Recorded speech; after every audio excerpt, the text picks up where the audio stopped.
ভয়াবহ হামলা চালিয়ে থাকে তার প্রমাণ হচ্ছে এই 4 জিম্মিকে উদ্ধারের জন্য 210 জনকে হত্যা করা। আবারও ফিলিস্তিনিদের হত্যা ইসরায়েলের সঙ্গ দিয়েছে যুক্তরাষ্ট্র।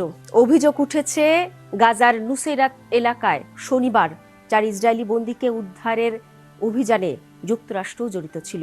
আপনাদের জানিয়ে রাখি, দিনের বেলায় জটিল অভিযানে 210 জনেরও বেশি ফিলিস্তিনি নিহত হয়।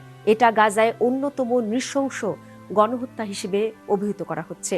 এক মার্কিন কর্মকর্তা ওয়াশিংটন ভিত্তিক অ্যাক্সিয়াসকে বলেন, বন্দীদের উদ্ধারে ইসরায়েলে থাকা যুক্তরাষ্ট্রের একটি সেল সহায়তা করছে। পরে সিএনএন এর খবরে বলা হয় 7 অক্টোবর থেকে আমেরিকান সেলটি ইসরায়েলে অবস্থান করছে।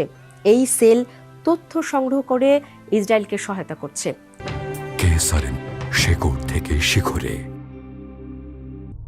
সংবাদ সংস্থাটি জানায়, ঘটনাটির সাথে জড়িত একটি সূত্র জানিয়েছে যে শনিবারের অভিযানের সময় মার্কিন কোনো সৈন্য